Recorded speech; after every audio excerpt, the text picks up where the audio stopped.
Sumainyo ang Panginoon. At sumayo rin. Ang mabuting balita ng Panginoon ayon kay San Juan. Papuri sa iyo, Panginoon.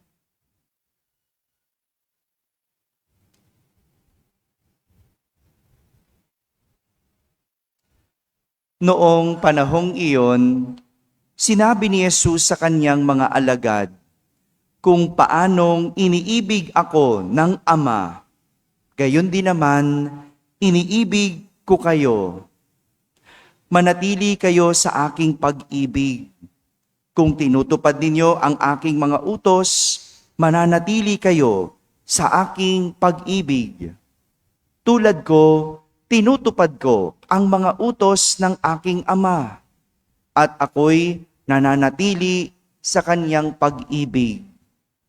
Sinabi ko sa inyo ang mga bagay na ito upang makahati kayo sa kagalakan ko at malubos ang inyong kagalakan. Ito ang aking utos. Mag-ibigan kayo gaya ng pag-ibig ko sa inyo. Walang ibang pag-ibig na hihigit pa sa pag-ibig ng isang taong nag-aalay ng kanyang buhay para sa kanyang mga kaibigan. Kayo'y mga kaibigan ko, kung tinutupad ninyo ang mga utos ko. Hindi ko na kayo inaaring alipin, sapagkat hindi alam ng alipin ang ginagawa ng kanyang Panginoon. Sa halip, inaari ko kayong mga kaibigan, sapagkat sinabi ko sa inyo ang lahat ng narinig ko sa aking Ama. Hindi kayo ang pumili sa akin. Ako ang pumili at humirang sa inyo upang kayo'y humayo at mamunga at manatili ang inyong bunga. Sa gayon, ang anumang hingin ninyo sa Ama sa aking pangalan ay ipagkakaloob sa inyo. Ito ang iniutos ko sa inyo. Mag-ibigan kayo. Mga kapatid, ang mabuting balita ng Panginoon. Pinupuri ka namin, Panginoong Hesukristo. Umupo ang lahat at makinig sa homilya. Sang magandang umaga po sa inyong lahat. Morning, Father. Magandang umaga sa mga nasa barangay, sa mga nasa tahanan, at sa nasa abroad na nagsisimba via online. Kasama kayo sa aming banal na pagdiriwang dito sa ating parokya. Pansamantala muna nating ipagpapaliban ang ating pagninilay tungkol sa pag-alis o paglisan. Kung napansin nyo, kahapon, pinagdiwang natin ang kapistahan ng mahal na Birhen ng Fatima. Kaya hindi muna tayo nagnilay tungkol sa paglisan ni Jesus. Ang pinagnilayan natin, yung mensahe ng mahal na Birhen ng Fatima. Ngayong araw na ito, pagpapaliban muna natin ulit. Dahil atin namang ipinagdiriwang ang kapistahan ni San Matias, isang apostol. At ang ating ebanghelyo sa araw na ito ay may mensahe. Mensahe kung paano mahanap ang tunay na kagalakan. Sabihin nyo nga po, kagalakan. Tungkol sa susi, sa kagalakan, ang ibinabahagi ni Jesus sa kanyang mga alagad. Sa mga naghahanap ng kasiyahan dyan. Meron ba? Naghahanap ba kayo ng kasiyahan? Hello? Syempre, di ba? Gusto ba nating sumaya? Oo naman. Sa nangyayari sa paligid natin, di ba? Gusto natin sumaya na lang. Yun yung the least na gusto natin, sumaya. Bakit sumaya na lang? Tingnan mo, kung seseryosohin natin ang nangyayari sa atin, siguro mawawala tayo sa tamang pag-iisip. Ang gulo-gulo. Kaya ngayong kahit na seryosong bagay, ginagawa na lang nating katatawanan, no? Para na lang sumaya na lang tayo. Ako rin no? Tinatawanan ko na lang para na lang sumayak konti. Pero matatawa tayo, masisiyahan tayo, pero hanggang dun lang yon. Sa huli, hindi pa rin ito magdudulot ng kaligayahan. Magkaiba yon. Yung sumaya at maging maligaya, magkaiba. Yung saya, panandalian. O mamaya, okay, masaya tayo, happy-happy. Pag uwi, ayan na naman ang problema. No? Andyan pa rin. No? Kaya ang kailangan hanapin, kaligayahan. Hindi lang kasiyahan. At ito yung binabahagi ni Jesus sa kanyang mga alagad. Kung paano tayo makihati sa kanyang kagalakan. At ito'y walang iba kundi sa pag-ibig sa Diyos. Pag-ibig sa Diyos. Isang pag-ibig na kayang mag-alay ng sariling buhay para sa kanyang kaibigan. Pamilyar na tayo sa ganitong klase ng pag-ibig. Dahil bago pa man tayo nagkaroon ng iba't ibang love story. O, di ba? Madaming klase ng love story. O, ano ba yung mga love story ninyo? Yung rags to riches. No? Yung umibig ka sa isang, yung mahirap sa mayaman. Di ba? Rags and riches pala. Di ba? O yung umibig ka sa isang foreigner. No? O, di ba? May ganyan love story. Ano pa? Yung umibig ka sa isang, ano yung love story nyo? Mas matanda. Oo nga, yung May-December love affair. Oo nga naman, di ba? Yung mas matanda. O kaya, umibig ka sa isang biyudo o biyuda, di ba? O, bago pa tayo nagkaroon ng iba't ibang klase ng love story, pamilyar na tayo sa love story na yung nag-aalay ng sariling buhay. Bakit tayo pamilyar? Kasi yan ang kwento ng pag-ibig ng Diyos sa tao. Pag-ibig ni Jesus sa tao.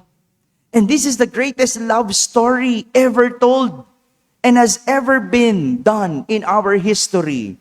Yung love story that is willing to die for a friend. Not just for anyone. Ay, napapa-Ingles ako. No? Hindi para sa kung kanino man, di ba? Pero para sa isang kaibigan. At lahat ito dahil tinuturing tayo ni Jesus na kaibigan.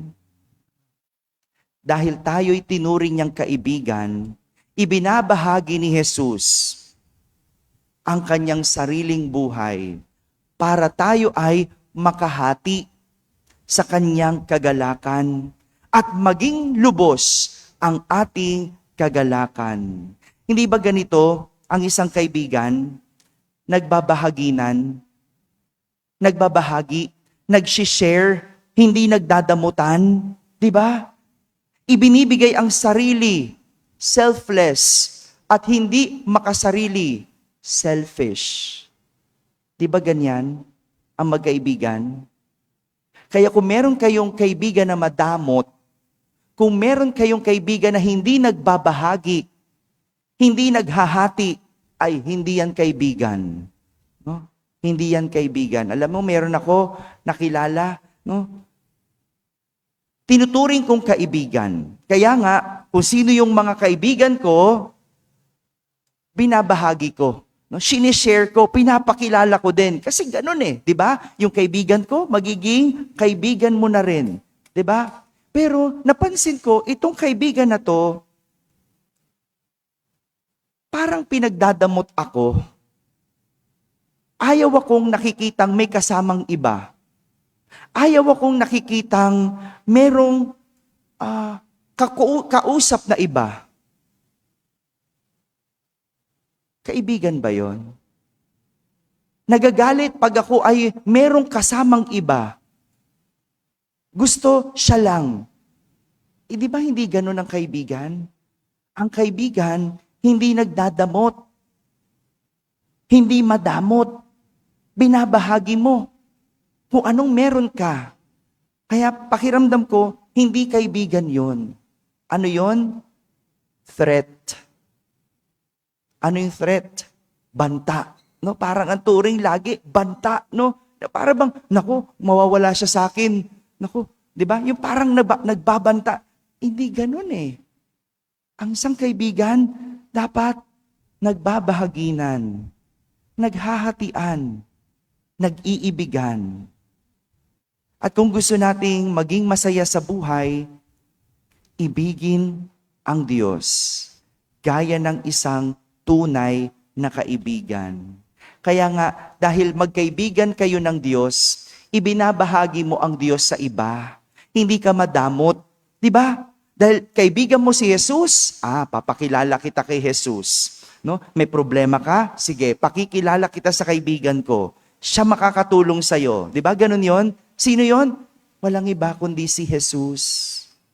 Kaya nga hindi ka nagsiselos kapag ang Diyos binibiyayaan ang iba. Ang Diyos, sinusuportahan ang iba. Bakit? Kasi magkakaibigan kayo. Tama? Ang galing, no? Kaya minsan na-check natin yung klase ng relasyon natin sa Diyos eh. No? Minsan naiinggit tayo, ba't siya ganun? Bakit Lord siya na lang lagi? Ba't siya ang dali ng buhay niya? Teka lang, di ba magkakaibigan kayo? Kaibigan mo si Jesus, kaya yung kaibigan ni Jesus, kaibigan mo din. Kaya hindi ka dapat naiinggit. Hindi ka dapat nagsiselos. Kasi magkakaibigan kayo. Ngayon siya naman. O baka naman sa ibang araw, ako naman. Baka sa ibang pagkakataon, ako naman. Ganun eh, di ba? Ganun na magkakaibigan. Nagsusuportahan. Nagbabahaginan. Naghahatian at higit sa lahat, nag-iibigan. Ngayong araw na ito, pinagdiriwang natin ang kapistahan ni San Matias. Si San Matias ang napiling pumalit kay Judas. Anong ginawa ni Judas? Pinagkanulo si Jesus sa halagang 30 pirasong pilak. Sige, para madali, pinagpalit si Jesus sa pera. Kaya wala na si Judas. Ilan na lang ang alagad? 11. At para mabuo ang 12 ulit, humirang sila ng isa pa. Balikan natin ang kwento kung paano napili si San Matias. Sa ating unang pagbasa, narinig natin, kailangan mabuo muli ang 12 alagad. Kaya naman, humirang ng 2 mula sa 120 pinatawag na mga tagasunod ni Jesus. Ang galing, no? Out of 120 followers of Jesus, 2 were chosen. 2 ang pinili. No? Kaya, no? Paano pinili yung 120? Ang basihan, sabi sa unang pagbasa, kailangan ito ay isa sa mga kasama ni Jesus sa buong panahon. Nakipamuhay kay Jesus mula ng binyagan siya ni Juan hanggang sa iakyat siya sa langit. Ang galing, no? Ganun pala. Pinili yung kung sino yung laging andyan. Pinili kung sino yung laging kasama. Pinili kung sino yung malapit. Di ba ganun? Kung pipili ka ng pamamanahan mo, sino? Siyempre, yung laging nandyan sa'yo. No? Kung may bibigyan ka, sino? Siyempre, yung masugid sa'yo. No? Kaya, yung pagsisimba, araw-araw, yung pagdadasal araw-araw, yung pakikipagkaibigan kay Jesus, yung paglapit kay Jesus, wow! May madudulot yan na kabutihan. No? Yung para bang, simba ko ng simba, walang nangyayari. Wow! Malay mo, pag isang araw nagkapilian, isa ka sa pagpipilian. Siyempre, sino pa bang pipiliin? Di yung laging nandyan. Diba? Kapag ka nagkabigayan, Lord, baka naman, no? Andyan ako lagi, 'di ba? Isa ka sa pagpipilian. Kaya nga out of 120, dalawa yung napiling ganon. Sino 'yon?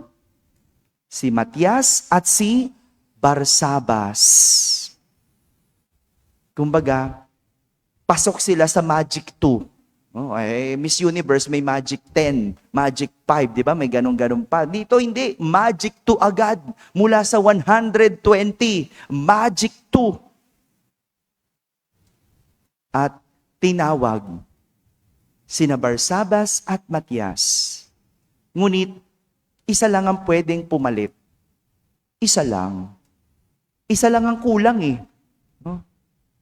Anong ginawa? Nagpalabunutan. Nagpalabunutan. Tinignan kung kanino ang kapalaran. At ang nabunot, si San Matias. Si San Matias. Buti na lang, ang nakalaban ni San Matias, hindi pala kalaban, ang isa sa napagpilian, si Barsabas. Buti na lang, no? Hindi Pinoy. Kasi kung Pinoy ang nakatapat ni San Matias, nako, pag hindi nanalo at hindi nabunot, anong gagari pag Pinoy? Sasama loob, di ba? Maiinis, di ba? Ganyan ang Pinoy eh. Gusto pagpalabunutan lahat panalo. Kaya nga sa rapol, gusto Pinoy, kailangan may mauwi pa din. Hello? Di ba ganun kayo? No? Pag nagparapol tayo, gusto nyo meron consolation. Para bang lahat dapat manalo? Hindi pwede yun. No? Isa lang. No? Kaya kung hindi ka pa napagbibigyan ngayon, hindi mo pa kapalaran. Ha? Huwag ka magtampo. Hindi pa yan para sa'yo.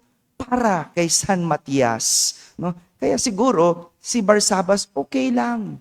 Masaya na akong napagpilian. Masaya na ako isa sa mga napili. Okay na ako dun eh. Bakit? Kaya naman ako lumalapit kay Jesus, hindi naman para mapili.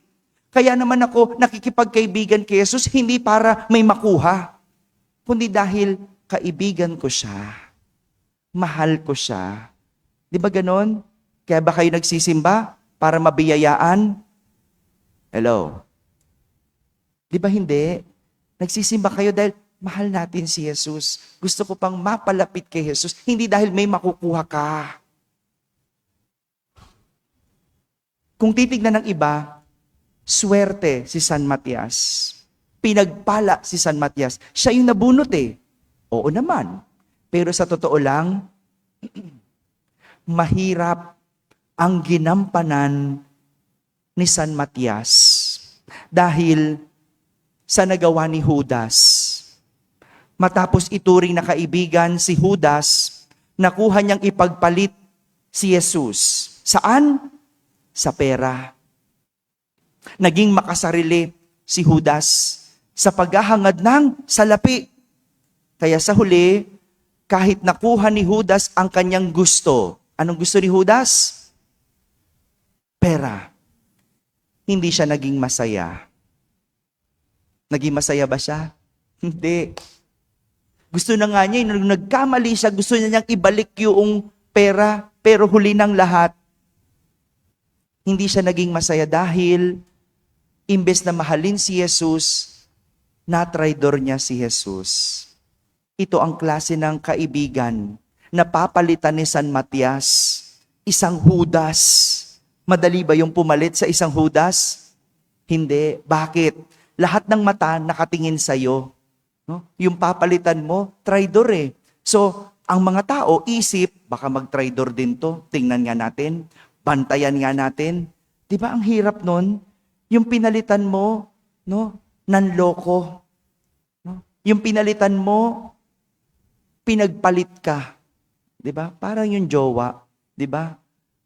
Yung susunod na papalit, parang ang hirap. Kasi meron ng trust issue. Yung bang konting kibot, meron kang iniisip na masama. Konting kibot, meron kang pagdududa. Kaya, yung role ni San Matias, hindi madali.